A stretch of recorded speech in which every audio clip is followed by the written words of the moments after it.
live. Let's go. Alright, man. It's S.E.T back with you. Coming with you with the breaking news. Coming with you with some news and politics. But we're more on the economic side today. Because I ain't gonna lie. What the hell going on in China?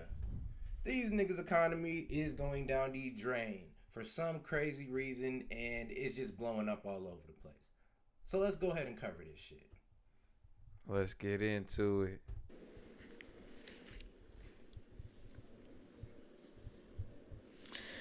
Now, China's economy is making headlines every day. Yesterday, we told you about the falling exports. Today, there is more bad news from China. The Chinese economy has slipped into... Hold on. Can we get a shout out to S.E.T Media? Who y'all know bring y'all geopolitical topics, entertainment, influencers, reactions?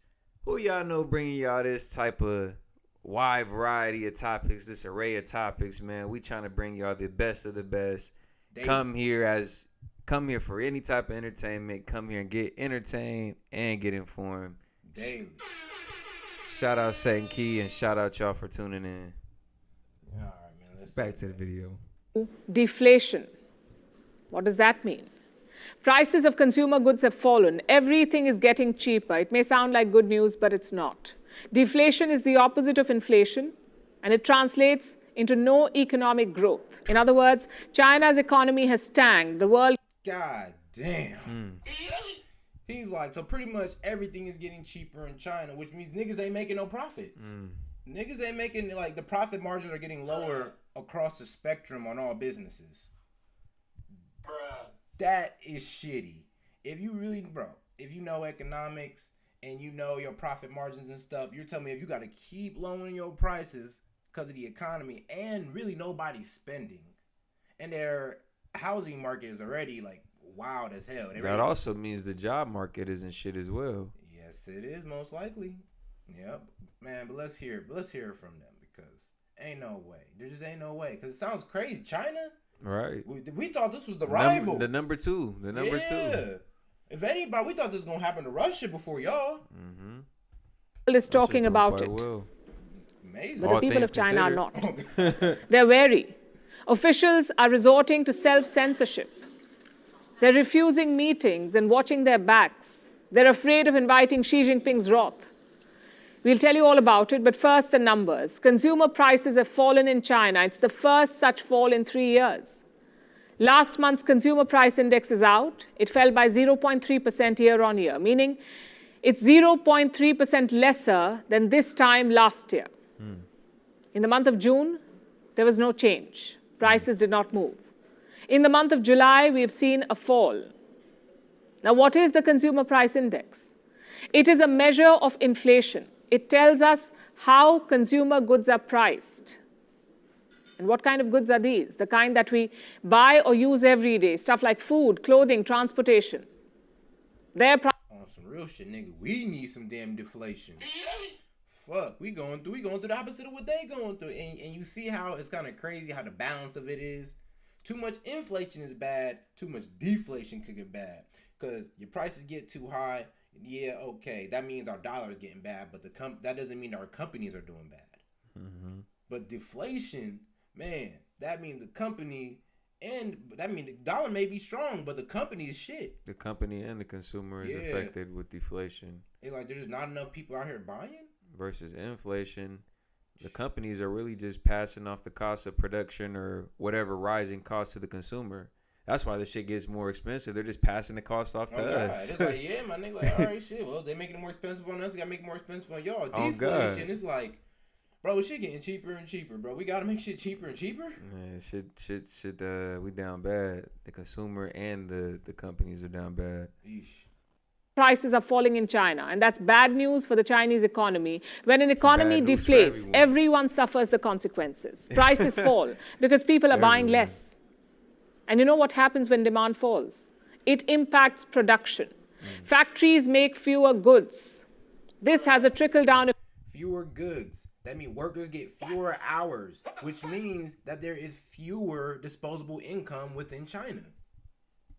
Yes, and if you don't know, we all know what disposable income means. It means the income that you have after you done paid all your bills and necessities and shit.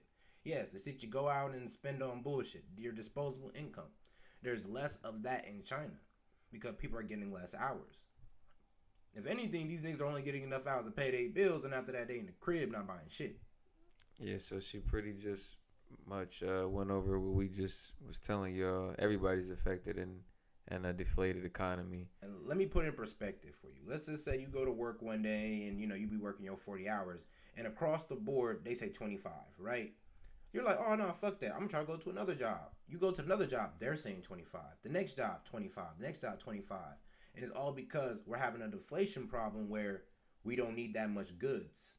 Not that much goods is need for the consumer no more. We don't have a high consuming society no more. Or think about even to the extreme. Think about a time during the world 2019, 2020 where people were laid off. And the logistics market or the logistics industry and certain industries literally froze where these goods weren't even being delivered to the store. But think about it like that, though. That, and in a way, worked out for them because they had to play catch up. Mm-hmm. So they had over the amount of work to get shit done. I'm imagining these niggas don't got enough work to do. I'm imagining China eventually over time gets their situation together, even though they are in a deflationary period right now. It doesn't look too good, but I'm imagining, them being China, them being one of the world's largest industry producers as far as exporters and the stuff that they make, and just they have a large hold of that market. So I imagine they turn this deflationary period around sometime soon within the next year or two. Hopefully, they better. An effect on jobs. Low demand and low business leads to layoffs. Over a longer period of time, it hits investments and businesses. It leads to losses. And the Chinese economy is going down that road. What about the rest of... Jeez, I was being positive. We reduce hours. Mm-hmm. China, Taiwan. Taiwan is pretty much China, so... Yeah, but all right, man. Let's see. They make a lot. Y'all Nikes, y'all Jordans, Taiwan. Shout out them niggas. ...to the world. They won't be immune to what happens in China. Beijing's economic decline will affect everyone. Because China is a major economy. It is a major importer too. It's the world's largest marketplace for energy, for raw materials, and for food. Deflation in China will mean a drop in all these orders. The raw materials that they grab from Africa, let's be real. That's food and energy. But the energy, they have a great energy grid, bro. Great energy. They have a great energy grid. I'll give them that. World's largest marketplace. That means they're bigger than us on these three things. Oh God. You got China being the world's largest marketplace on energy, raw materials, and food. Bro, imagine, bro, these niggas done went around the world and gathered all this shit, brought it back to the home country, and made themselves the largest marketplace. Yeah. That shit is cold. I get super strategic. You gotta respect it. This is the type of moves that's placed them firmly at arguably 2 or 3, as on the list of world powers. Yeah, and that's only because they just took that initiative to keep themselves there. Damn, son. Oh God. The Chinese will import less, so countries that depend on China for business will feel the impact. They'll have to look for other buyers. And here's something else you should know. This did not happen out of the blue. China's deflation has been in the making for a while now. At the beginning of this year, they set a target. China wanted to keep inflation at 3%. But it has failed. Inflation has fallen into negative territory. The government tried giving some stimulus. They also slashed interest rates. They offered tax incentives to businesses. But there was no major relief package. Experts have... Yo, imagine that. Like, yo, we're trying to help you, G. We're trying to help you. What the fuck going on? Because we need you to stay afloat. It's like, we need you to stay afloat. We cannot have you fail. So it's like, what the hell going on, G? Like, is this a play? Is this a way to... Like, I don't know, bro. Because you just never know with these world powers. What? Drop the economy on purpose? We can also drop the dollar or something? Like, is this a BRICS move? Like, you feel me? Because since we talking money, and I thought China was supposed to be good since they joined up with BRICS, but, I don't really understand the true relationships within that or how that benefits their economy either. But for them to do this, knowing that's going to affect everybody is a little like, what y'all on? repeatedly called for such a package, but Beijing has refused to go down that path, and that's problematic because China's economy is seriously sick. It is like a patient who needs surgery, but Beijing is only offering it Band-Aid. Won't work. Their capital, so pretty much their government is like, these niggas need... She said it's a patient who needs surgery. This nigga need an open heart surgery, and he's like, nah, he just needs stitches. He needs a transplant ASAP, and he's at the bottom of the donor list. Oh, God. It's like, oh, man. Like, this nigga got 2 minutes to live, and y'all saying about, boy, man, give us 2 days. Bruh. It's like, dog. Nah, these niggas. That's what I'm saying. It's like, what's the move? Well, the world low-key needs them to get this together. The world does. But think about it like this. Us included. You know what Beijing, that's their capital. Yeah. So why isn't their own capital helping their own people? Exactly. What's the move being played here? Like, because it affects everybody. But who does it affect the most? Who will this affect the most? That's the problem. That's who we want to go at. Like, because who is trying, like, hey, I'm not trying to say this is what they're doing. This, like I said, this could all just be an economic fluke. Like, whoops-a-daisy. Our bad. Yeah, but for their own people not to be helping them, and they knowing it's going to affect the world, like, you know, who they trying to hurt? Who you trying to hurt? So the question is, why are Chinese officials hesitating? It's hard to say because they're not talking. They seem to have gone incommunicado. Investors, bankers, business owners, economists, they've all tried to reach these officials.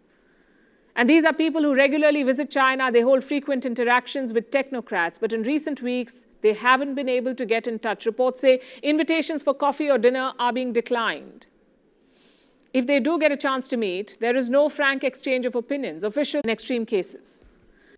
Okay. So hold on. Pretty much they just released some type of treason bill, or pretty much saying that, all right, since this went down, none of us can go outside of China and talk about what's going on in here. If you go outside and talk about what's going on, Non-disclosure, damn near. Yeah, non-disclosure. The world, I guess a nationwide non-disclosure. Bruh. Because the way she explained it was like, all right, well, he just pretty much just set up a whole policy in June, like he knew this shit was gonna happen. So it's like, all right, yep, I'm about to do some bullshit to the economy. Nobody can say nothing. Oh, yeah, and if you do, oh, yeah, I got that. Oh, yeah, and also, we're going to deal with you. And this new law has sent Chinese technocrats into a shell. They won't speak. Beijing is going to great lengths to protect information. Life imprisonment. Anti-espionage law in China. It came into force in the... There it is, anti-espionage law, so zero spying. So if you get caught spying, you get caught, and pretty much it's vague. So what you mean by vague means they could have wrote anything, or like it could be so broad. I mean, like broad as, oh, if you just talk to a news company that's not in China. If you just talk to if you just talk to a news company, period, you're completely treasonous. Yeah, you're treason. It's like, what? Yeah, if you just even talk about our economy anywhere, it's treason. And we gonna get your ass. And we gonna get your ass. So, you know, he done scared everybody straight. Because nobody want to admit it, but China's under dictatorship. We just don't want to say it. Like, bro, what you mean? They're scared of this nigga. Everybody said, bro, nobody's talking. Their president? Yeah, their president. Bro been president for like 10 years, G. Yeah? Yeah. My nigga ain't stepping down. My bro was damn near the richest dude in China. And the most influential. And then he came to power. And then everybody who tried to go against him, well, he either won and then he abolished the terms. Yes, he did. Boss move. Real nigga. The month of June. Its provisions are vague by design. And like life imprisonment. Even execution in extreme cases. And this new law has sent Chinese technocrats into a shell. They won't speak. Beijing is going to great lengths to protect information. This year, China also rolled out an app. It is used to train government workers on how to keep a secret. All officials have to take this training. They have to spend 4 hours on the app. They also have assignments, essays, tests. There was a time when China's technocrats were celebrated. China had a reputation of running a professional bureaucracy, but today... They take secrecy to a top level in China. Yes, they do. It's damn near embedded in their culture. It's like snitching in the black culture. Oh, like, God. don't do it. Don't do it. Except this time you got you got real consequences. Like, do not do it, or it just come with. And yeah, and we might at the end of it just cause they can. We don't play that. Like, boy. Today, they're being treated like school kids. They're being made to take tests. And all of this has consequences, and they're showing. Foreign direct investment has fallen to a 25-year low. Foreign funds are not investing in Chinese stocks. The market is too unpredictable. China has lost growth momentum. More importantly, China has lost the trust of the world. Boy. The big story tonight. We need China. Yo. We need them. Damn, but we do need them. But if we're looking at these niggas like, hey, man, I ain't gonna lie, bro, what the fuck next, man? Like, come on, man. We like you work with Russia. We all know you and Russia cool. Russia right now the enemy of the world for some reason. We need these niggas to get it together, man. Everybody know you're a communist party. Like, think about it. You're the only communist party that we're damn near letting slide because you're China. So think about it. We don't even trust China's government. We don't. No, not at this point. We've lost that faith in them. Exactly, because they give their people no power. To even like that's why they have no whistleblowers, because that can only happen under democracy, right? Or freedom of speech. There's no freedom of speech in China. Oh, there is none. It's not even a secret. That's not even a secret. Everybody's known that. That's like a verifiable fact for as long as anybody can remember. Can't say what you want in China. Man, the censorship is much greater than we as un-American or Westerners can understand. Nah, for real. But all right. Is that all we got on China on this one, Sid? Let's see here, actually. Actually, we'll keep it moving right along for y'all. Shout out, is this the infographics as China reaches the same level as the United States channel for giving us the infotainment with the animations. On God, though. On God. If you listen to the media, the world is currently in a pitched battle for control between rival superpowers, the United States and China. Is the United States on the decline? Is it truly going to be a Chinese century as China reaches the same level as the United States and potentially surpasses it? The tale of the tape is very different, and surprisingly, China may not be a superpower at all. In some ways, China and the United States do match up pretty competitively. China has a much larger population than the U.S., almost 4 times as many people. They control a similar amount of land. Did I just hear that man correctly? China might not be a superpower at all? Yeah. The number 2 that we've always known them to be, you telling me they not might even be on the list? Bro, that's what I'm saying. And if China's not on the list, that's what I'm saying. It's just like, oh yeah, and yeah, they do have like 1 billion people. We only have 350 million people in the U.S. That's still a lot. One of their biggest resources is their people. Oh God, over 1 billion people, bro. That's crazy. Yeah, that's a lot of goddamn people. Bro, them in India. Yeah, I was gonna say I think India has a larger population than them actually. Yeah, crazy shit. Man. Land, allowing both to dominate their continent. Both have significant holdings abroad in financial investments, but the U.S. has a global military while China has only one major foreign military outpost in Djibouti. In terms of military strength, China is the only country that is seen as a near peer to the United States. They both have modern intercontinental ballistic missiles and nuclear weapons. While America has a much larger nuclear arsenal than China, China still retains the ability to strike the U.S. homeland, and unlike Russia's massive Cold War-era arsenal, these missiles are modern and known to be working. But the definition of a superpower is a specific thing, and China is not there yet. The term superpower was first created in 1944. Russia got them Oppenheimer-era nukes. China got them 2023 Apple nukes. Oh God, we as fuck. iOS nukes. Updated. He said, nigga, all you gotta do is ping on the iPhone, nigga. Fuck you talking about. Apple, I mean, they got that shit over there in China, boy. I'm talking about you could hit the nuke off your iPhone 15, nigga. Or during the Second World War, and it referred to a state that was dominant and powerful enough to exert influence and project power across the world. When it was first coined, it referred to 3 countries with massive empires or puppet states around the world: the United States, the United Kingdom, and the Soviet Union. Not only are these states powerful enough to have an impact around the world, but no international action can really be taken without... Yeah, the euro, and the pound. Yeah, so Britain and the European Union. Them niggas, yeah, that union they formed. Yeah, the United Kingdom.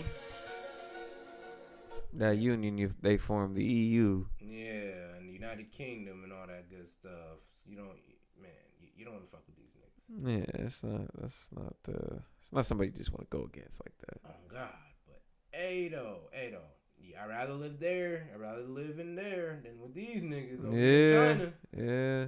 Give you that one. Without consulting these superpowers first. This made them largely invincible. They only had one weakness: time.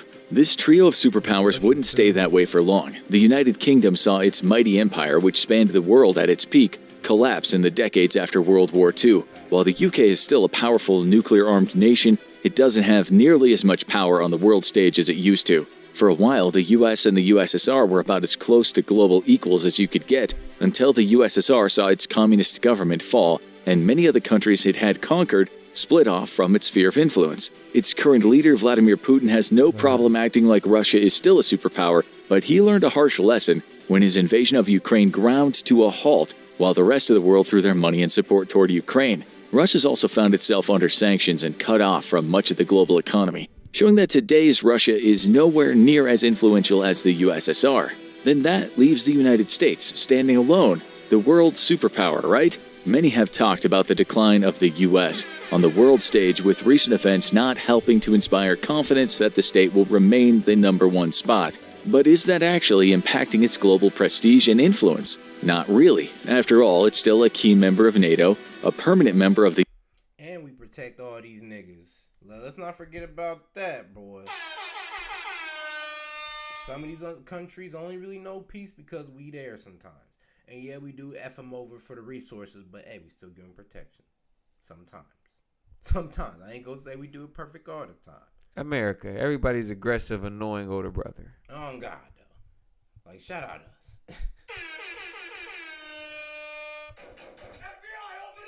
Because they no way, though. They say, hey, man, it don't matter about our economy, but we're still military power in this bitch. Like, fuck the money.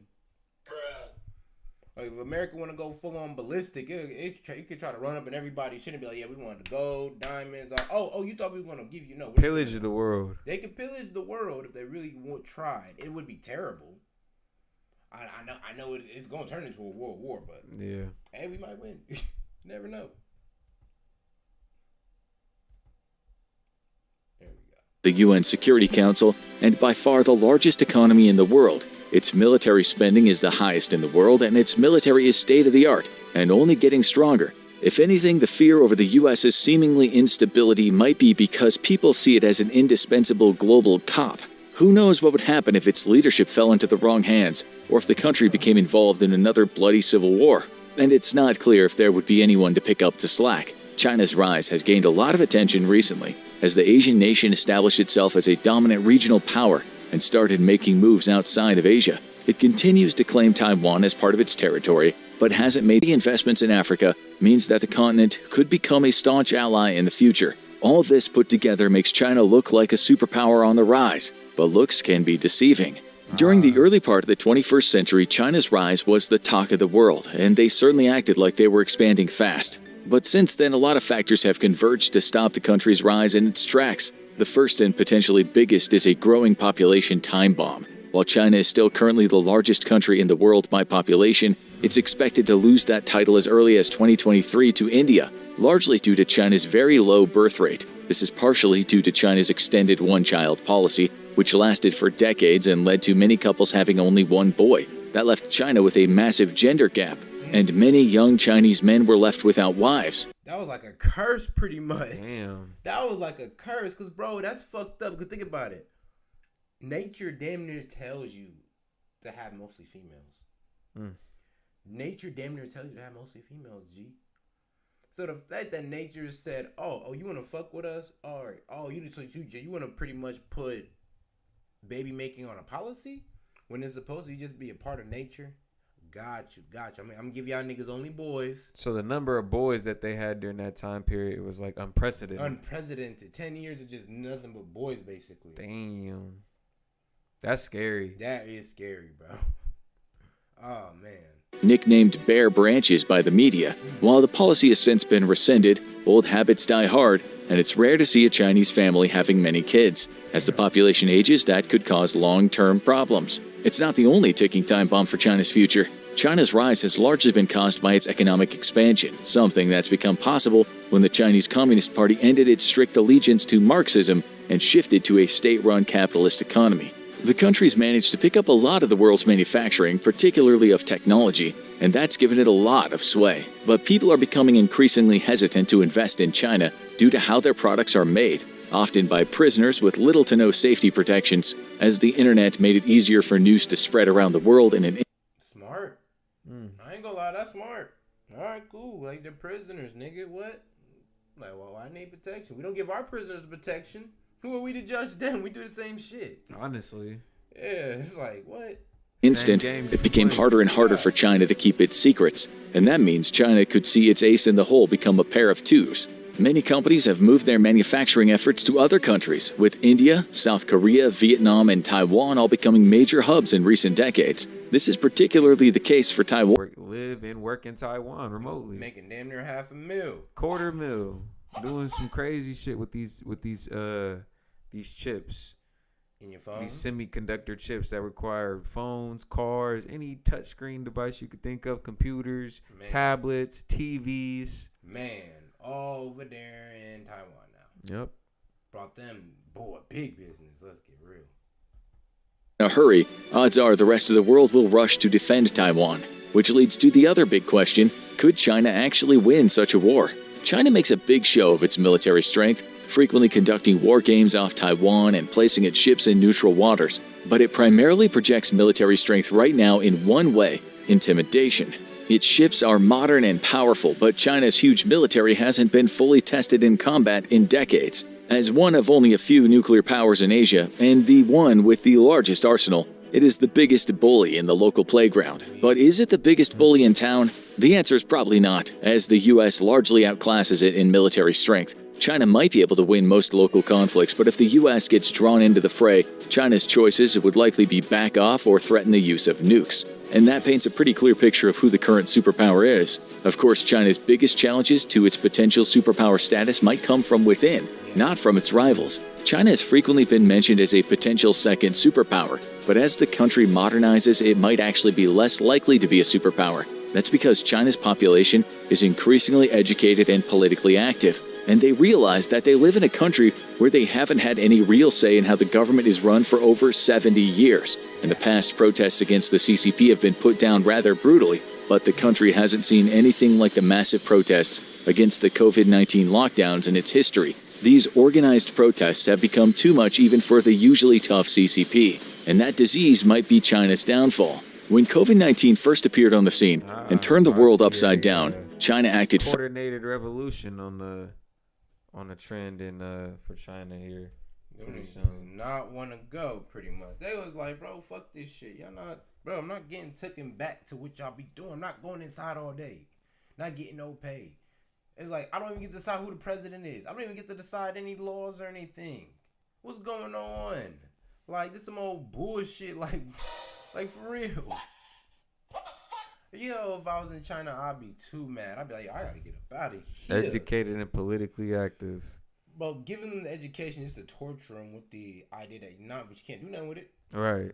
It's like, yeah, be politically active as you want. What you gonna do with it? Why even teach them it? Well, they're growing on the rise, and even the CCP is starting to have difficulty handling these organized riots. Why didn't they just give them the Kim Jong strategy? The North Korea strategy. Bro, it had a good sauce. All he did was propaganda, be like, oh, yeah, the world's against us. It's all us. We the best type shit. Mm-hmm. And I'm the best. That's why y'all all gonna worship me and shit. Like, that was sauce. He said, that's Riz. That's Riz. It is. It's Riz. Because I ain't gonna lie, he rizzed his whole people to believe in him only. Yeah. this nigga had way My more. way or the highway. Yeah, it's like this nigga had the power to do so, but he didn't. I'm just like, He lost the influence of the people. yeah, but I'm just like, you should have handled that on first day, like. What? Like, nigga, if you the devil, why'd you let these niggas start thinking? You know, the devil's not supposed to let niggas think. Nah, really. Dictators. Full control over all Yeah. times. Propaganda. Yeah. Control, censorship. Dictators, Boom, all boom. that. Hit him over the head with that shit. Yeah, in those societies, you're not meant to think. You're just meant to act and do in their benefit. Part of the machine. Oh, God. Fast, locking down its cities where the virus appeared and keeping them locked down until cases died down. But while in many countries a lockdown just meant restaurants were closed and there were lines outside of every grocery store, in China they locked down and meant it. It was illegal to leave your home in many places, with lockdowns extending for weeks and even months. The initial lockdowns were deemed a success, and when the virus returned, so did the lockdowns. Even 2.5 years into the pandemic, major cities were being locked down under the same stringent rules as 2020, and the people had enough. Currently, the Chinese Communist Party faces the stiffest challenge to its rule it's ever seen, with mass numbers of young... You know what's funny, though? In America, bro, or maybe it was just in Ohio, or maybe just in Columbus, and the 2020 shit went down when they told us to lock up, niggas was still outside. Yeah. Depending on your state, the rules were a little bit more... Yeah, you know, we're in a red state. restrictive, but, you know, Ohio is a swing state, right? Yeah, I think we're a swing, but we're mostly red. Okay. Like, we're pretty damn Republican, sadly. Well, not sadly. I like it. I like it. It keeps a lot of the bullshit out of here. You know, with a nice bit of Democratic to keep shit slightly Leveled. Yeah, we got a good balance here. But in their case, though, oh no, there is no levels to this shit. It's just one way. CCP or die. Bruh, that shit is crazy. Yeah, it's crazy. Like, all these protesters, or if they'd have just stepped on this in the beginning, like North Korea, they'd have had it. Young protesters showing up, waving blank papers to represent the way the country is silencing them, and to ensure they can't be prosecuted for seditious slogans. The lockdowns have also caused a massive decrease in tourism and investment in China, as outsiders are hesitant to visit when they don't know when it could become impossible to leave for... Actually, in the lockdown, the police wasn't even out to really stop you from being out. No cap. I ain't gonna lie. It wasn't really even those. It depended on what states you were in. That really kind of depended on how restrictive the rules were. But even I don't think there was anywhere in America. Correct me if I'm wrong. Somebody in the chat might know. Anywhere in America where during COVID they were arresting you for being outside your house. No. They maybe shut down the bars, the restaurants, the clubs, all that good shit. Couldn't do nothing fun. But yeah, if you wanted to take a walk, you could take a walk. Facts though. It's like for several months due to an outbreak. After all, staying in Shanghai Disneyland sounds like fun until you can't leave, and you're shuffled onto the on-site quarantine camp. Be careful what you wish for, kids. All this has made several past predictions look rather silly. For much of the 21st century, experts were arguing that China's rise was unstoppable and that the country might even surpass the U.S. to become the world's largest economy and most powerful military. Even in the United States, military analysts observed China's dominance over the Indo-Pacific has led them to become a superpower. China certainly views itself as one in the way it projects its power in the region, but its only influence outside of its own sphere is only created through economic deals. And if those slow down, China will find itself confined to being a regional power in an area with a lot of fast-rising rivals. Is the high ride really over for China? As far back as 10 years ago, some analysts were saying they believe... Bro, I think there might be a coup. I don't know. You know, we might be looking to start another coup in a minute if these niggas don't... If that old dude don't get his shit together. It's like, think about it. People don't like him. People in the government. He's silencing people in the government, so obviously they don't really like him. But apparently he has shit in control enough to where he can like hush these niggas up.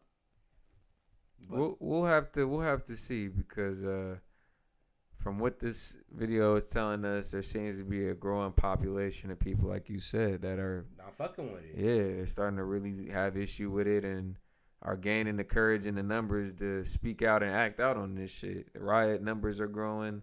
They're getting harder to contain. Like you said, there's a growing number of people voicing their outrage against this nigga. So We'll have to see, man. I do think it'll be interesting to see what happens in the near future. Okay, we gonna stay on track on this. Hopefully things turn around and everything goes good and the people find that economic harmony. But right now, it's not looking too good. Believed China would never become a superpower. They pointed to a lot of factors, including China's aging population and increasing dissatisfaction with their government, and they identified one other major problem. China's fast industrialization has left it one of the most polluted countries in the world, with several major cities having hazardous air quality. That could impact the quality of life for its residents as they get older, and combined with a low birth rate, could mean China would see a massive decrease in its working age population within a few decades. Another factor is China's dependence on the global economy. While China has a strong economy based on manufacturing, it needs customers to keep that going, and countries are increasingly hesitant to do business in China. That's the problem, all that pollution, too much manufacturing, niggas. Like, y'all took on all that manufacturing, but you're taking on the brunt, like, Doki, the brunt of everything. Like, that shit should have been, like, spread out, my nigga. You put it all in your country? It's concentrated in China, so that's where all the pollution is at. Their air quality is shit. And countries is, as this man said, countries is growing increasingly hesitant to do business with China. And it's because COVID. We can't trust them. We lost the trust in them. And here's the thing, though. We ain't lost trust in China. We lost the trust in their government. So not the Chinese people. We lost trust in the government. Not the Chinese people. And that's the terrible part. Because, man, we lost. Look, at this point, I wouldn't be surprised if America's making some moves in the back to get old dude out the way. You feel me? But, hey, we'll see. This is due to COVID policies, ethics issues, and the history of China arresting foreign businessmen and journalists. If the bottom falls out of China's trade deals, the country could find itself dealing with a shortage of energy and raw materials, which could cause greater instability in the country and more protests that could eventually put an end to the Chinese Communist Party's rule. And it all might come back to one big question: do people want to move to China? Despite people yelling, "They took our jobs," immigrants are essential to a country's welfare. This is partially due. Oh, shout out to South Park. Yo, they was funny for that one. Yeah, boy. They took our jobs.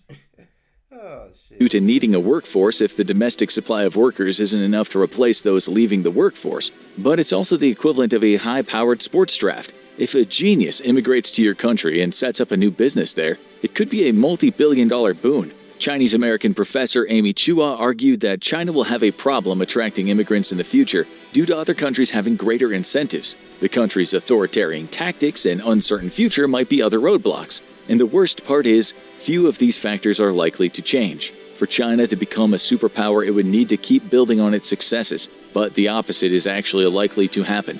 All of China's major problems are like a ball rolling downhill. The population bomb they're facing is a demographic issue that'll take a long time to reverse, if it's even possible to do it. While China's actively trying to boost birth rates now, they're not. All the shit that they got in act right now is going to be some shit that takes some time and effort and coordination within their government and the people to turn around. Their declining birth rate is because of a decade-old policy where families were only allowed to have one kid. That they now regret. And it's fucking them over. Like, why did they even do that? Like, because everybody in the world was like, yo, what the fuck is y'all doing? Like, what the fuck? Like, nigga, okay, y'all having a lot of kids. Oh, we don't have all the resources, so we need one kid policy. I'm like, ain't no way y'all truly thought that was the way, though. They enacted that policy. Meanwhile, India's in the background like, yeah, boy. We're going to take that number one spot. Oh, God, y'all niggas tripping. It's like, what? Nigga, population, people is power. That's the problem. I think that's the main thing China forgot. That's the problem with communist government. It's really a whole bunch of narcissists, bro. They're like the biggest narcissists. It's damn near a step down from dictatorship. Because stop it. Get some help. You truly think that you're better than your people. You forget the main policy of that people are power. If you don't control the people, you truly have no power. And the thing is, the Chinese government, these niggas went and killed their power. Emotional damage. And giving their people that. But, yeah, they low-key killed the power of the people. It's like, you don't have enough people to support your economy, low-key. Bruh. Or your infrastructure. What the fuck? yeah, it's looking bad for these niggas. Like, we thought everything was cool. Not seeing much success. The same goes for China's problem with attracting talent from outside its borders. Barring a complete overhaul in the government's approach to public affairs, it's likely that immigrants and corporations will be hesitant to invest in the country. The only thing that could change... My nigga said even when the pool was like, yeah. Wasn't that a Family Guy joke? I'm good, G. That's a Family Guy joke, I'm pretty sure. What? Where Winnie the Pooh wasn't allowed in China. Oh, no, was it a Family Guy or South Park? Ah, man. Somebody in the chat put it. Somebody please in the chat put it. I don't want to seem like I'm crazy. Weak as fuck. Go ahead.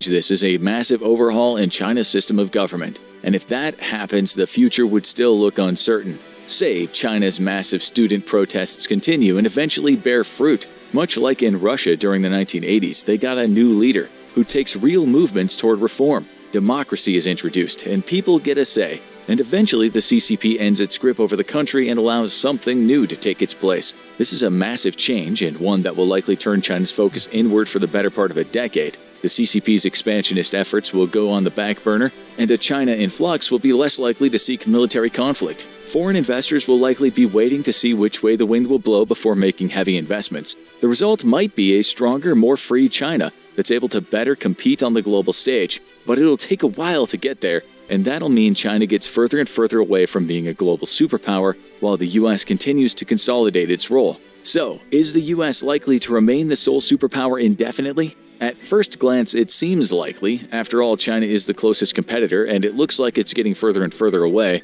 Russia is increasingly isolated and looking like a cornered animal. The fastest growing country in the world, India, might be a contender, but with its focus still internal, and it has a serious border conflict with its nuclear neighbor, Pakistan. While it's likely to evolve into a great power over the coming decades, it's not clear if it even wants to become a superpower. India has so far shown little ambition for expansionism, and in many rural areas it still shows characteristics of a developing nation, like a low literacy rate. But the most likely candidate to be a rival superpower might not be a country at all, exactly. With a population of 446 million, it's only behind China and India. With an area of 1.6 million square miles, it's only behind Russia in area. It's the European Union, the massive political union of 27 member states that covers most of Western Europe and is still growing. While it recently lost Britain as a member state, it has many other countries looking to potentially join. It has a nuclear power amongst its members in France, and all its states have a high Human Development Index indicating high life expectancy and education level. Boy, they call it Great Britain for a reason, man. Britain been had that money. We was on America, the fuck? Like, we still got American dollars here. That's who got the pound. The British pound, one of the strongest dollars in the world. Yeah. More currencies. Yeah. Great Britain. Levels. If Russia's expansion into Ukraine and beyond is foiled, the EU could become the biggest winner, looking like an inviting option for any country worried about being targeted by Russia. Would it eventually be a rival to the United States? The biggest stumbling block might be a lack of a unified foreign policy and a modest military presence. But if its power continues to grow, the member states might eventually move toward greater integration to become a more cohesive unit. And given that most nations in the EU have close relations with the United States, it's possible the two superpowers could become a dominant global alliance. Want to know more about the United Kingdom's heyday as a superpower? Check out how England managed to invade 90% of the world. Or watch this video instead. Yeah, we don't need that. But England did almost take over the world at one point, though. That is true. Yeah, it's very true. I almost got it off. Deng Xiaoping had once said, "To get rich is glorious." China enjoyed its riches for a few decades, but now it is seeing the other side. China's economy is getting weaker. Even Joe Biden is not pulling his punches. He says China is a ticking time bomb. When bad folks have problems, they do bad things. That's what the U.S. president said yesterday during a fundraiser. Or somebody said for a change, Biden is right. China does face serious problems, and they're compounding every day. Today we saw more signs of trouble. One of China's biggest property developers is in trouble. This company is called Country Garden. It has reported a massive loss. How much? $7.6 billion. This is for the first 6 months of 2023. The year is not over yet, so this number could get bigger when the year ends. So their biggest manufacturers down the shitter. Like, you're right, that is some old, like, and their workers in that bitch like, Oh yeah, it's because it's bad. Yeah, them workers. It's bad. They know it. They know it. The bosses know it. How big is Country Garden? It is a Chinese major government player in knows real it. estate. The people starting to know it. It's bad. It's getting bad. All right. But not as big as Evergrande. Nonetheless, its debt pile is scary. Country Garden, as Biden put it, is a ticking time bomb. It owes some $199 billion. This was by the end of 2022. So far, the company was making its payments on time, but this week, the creditors... $199 billion? Like, well, hold on. Don't we owe China money, though? So who is we to pull that card? I guess we've been making our payments on time. Or damn, how much we owe China a month then? Like, hey, I'll be like, hey, if y'all don't scratch that shit off, dog, come on, man. You owe us almost $2 trillion. Let's call it even on that little 199. On God, bro. It'll bring y'all down to like 1.5 trillion. On God. Like, come on, man. Cause y'all always like, what do you say? The national debt like 73 trillion. Yeah, something and some of that ridiculous. goes to China. Yeah, exactly. Yeah, we are indebted to China. So what a the great fuck? amount. So what the fuck? Who they owe? started to complain. Some they payments are due Africa. this week. Last we checked, they haven't been made yet. Oh. The clock is ticking. Country Garden has a 30-day grace period. It started on Monday. If the payments are not made in a month, there would be a default. Will Country Garden be able to honor its debts? The signs are not looking good. The developer is bleeding money and the debt level is high. A default would be the worst possible outcome. Experts are comparing the situation to Evergrande. It was China's largest developer. Evergrande owes some $300 billion. Its collapse started a crisis in China's property sector. A default at Country Garden could weaken it further. This company has 4 times as many projects. So that real estate China was building with nobody in with them. nobody All those in ghost them. cities. Go All them big skyscrapers that they built with anticipation of their growing economy and population. What happens die hard. Niggas still Nobody ever moved kid. into them. Nobody ever moved into them. Bro, and Spent all multi-billions building this shit. Ghost cities. Nobody ever moved into them. Yeah, people still staying with their families and shit. What you mean? There's no need to build these. They just like, oh, we need projects. Look, we're just gonna take the money, pay people, try to get our company moving with the money that we're paying people, and it didn't work out. Like, bro, there's no like. Think about it like this. There's nobody moving in these bitches. Y'all have a low population. Think about it like this. They created a housing situation. They was creating real estate like they was India. Yeah. That's how they were creating that shit like they was India. And it got to the point at this, bro. Think about it like this. Think about Birth how much rate's been on the housing, decline. bro. Think about how much housing you have to create, and it's too much for 1 billion people. Yeah. That's a lot of housing. Yeah. They're talking about they got ghost cities full of empty places of just built shit. Why? Like why build all that shit and now you have nobody living in there because assuming it was built with the anticipation of the boom of the kids. Yeah, like, but oh yeah, we just released it. They released it probably like 4 years ago, maybe. And they're 17 of. Oh yeah, it's only been 4 years, nigga. So these new kids are maybe being born like by families having probably like 2, 3 now. Right. Like, come on, yeah, your economy is not doing well enough to where y'all could be like the Arabs, where they motherfuckers having like 5 to 6 kids on average. On average, your economy ain't booming like that to where your people feel safe. Where your people feel safe enough to have kids like that. Think about it, your people don't feel safe enough to have that much kids. Look at your economy. Why would they want to have hella kids? Yeah. A growing mistrust of the CCP and the Chinese government. And they not like America where I got welfare out the ass. Oh yeah, and you can have a kid and pretty much throw caution to the wind. On God, or orphan systems that are actually kind of humanitarian. Have a kid and somebody will take care of it. Exactly. Even if it's not you. Not you. So, yeah, there's a lot of things going on that they just, like, that's what I'm saying. Like, y'all gotta take it, like, bro, they had to take care of their people first before taking care of their businesses. Yeah, honestly. They but put that's business before people. That's their fault. And they gonna suffer the consequences for it. Yeah. Yeah. I mean, one might say that they did this, again, just to stimulate the economy by getting shit moving, making some buildings and housing opportunities for, like I said, with the anticipation of the growing birth rate. But once the birth rate started to decline, there should have been revamping or a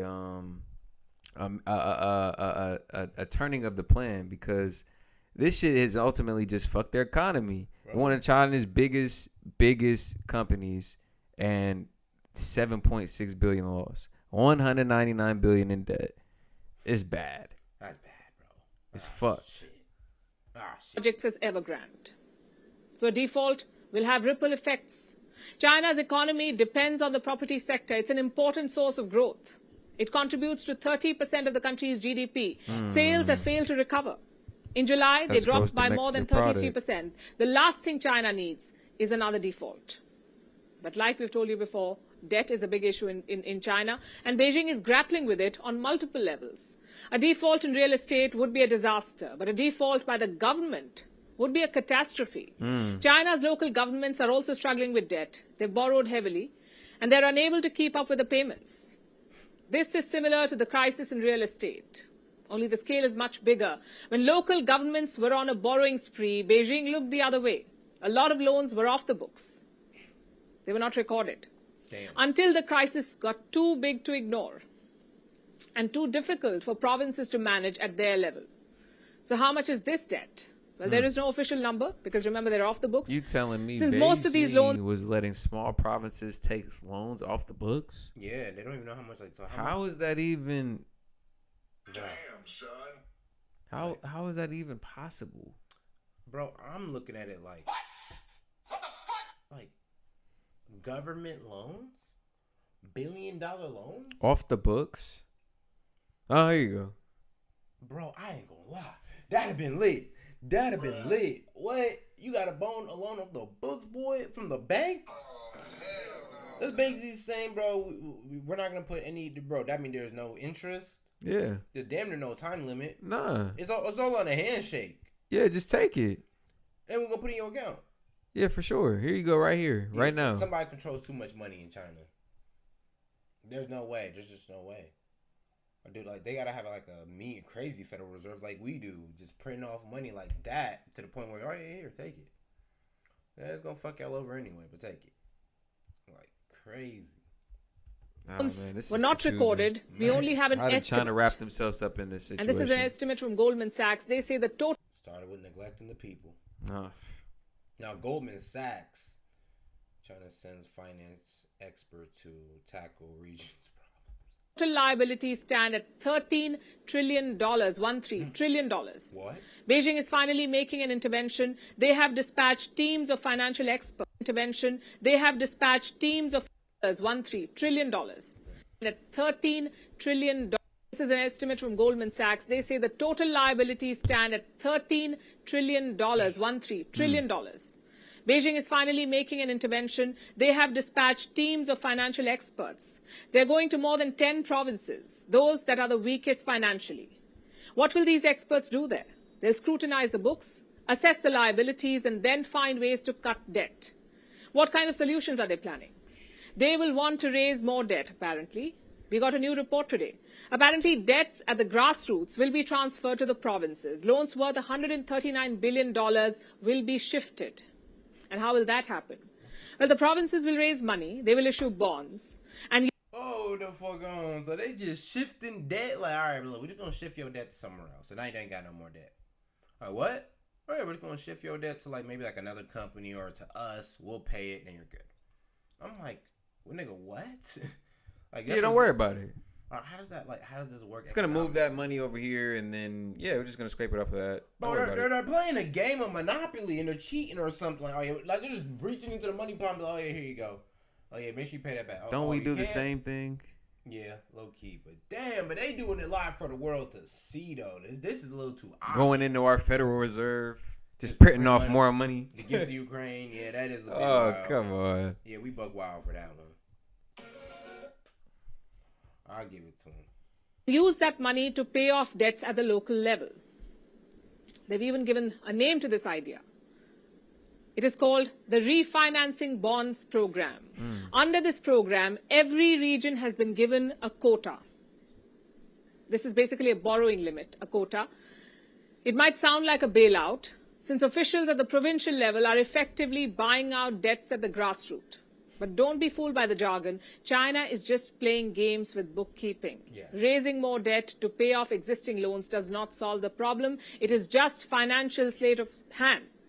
Ultimately, someone has to pay off these loans. Where will China get the money from? Considering the present situation, China does not have many avenues to turn to. Damn. We're talking about a country that might have to file bankruptcy. Who's gonna Talking have about to, the local governments are in debt. bro? They're damn near Defaulting on loans. The local governments are. Damn. Oh. Oh, man. That's different, bro.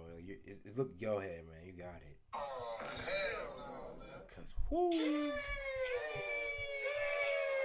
Man, look. And again, this is all on the Chinese government and leadership, not on the Chinese people. Oh God, this is just. They're in a shitty situation, and I feel for them, honestly. Man. You got the government playing with the people's lives and livelihoods and earnings like it's nothing.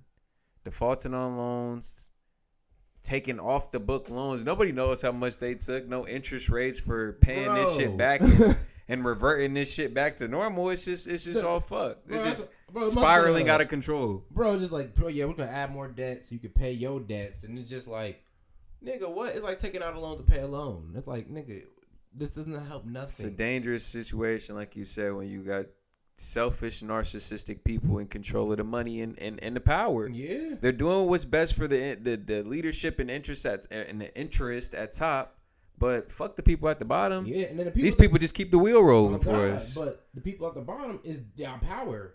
Y'all wouldn't even have anything y'all had if it wasn't for these people at the bottom. Yeah. So the people at the bottom now are all fucked up. They're not now. Y'all done desecrated them. Right. Y'all done pretty much told me I can only have one kid. Now there's not even that many people at the bottom for y'all to control. And I'm not sure what all we can say on YouTube, so I watch my words when I say this. But shout out to anybody anywhere across the world who has the presence of mind and the care to be able to assimilate a group of people and fight back for whatever oppression you guys are facing. Shout out to y'all for that. Wherever group or wherever place across the world, that shit's powerful, man, and that's how shit gets done. Because everybody has a voice, and it's louder when using together as a community, as a group. So never forget that our voice is our biggest power. Speaking out is our biggest power. And when we add that with each other, we only get stronger. And the power is within us. So I never want anybody to forget that. What you got for him, Seth? Man, I was well said, man. I think we can end it on this note. It's been Set and Key Media with a breaking news. Once again, we hope everything works out for China, but man, we don't know. So once again, we'll be here tapping in, checking in, always giving you the updates. Set and Key Media, man.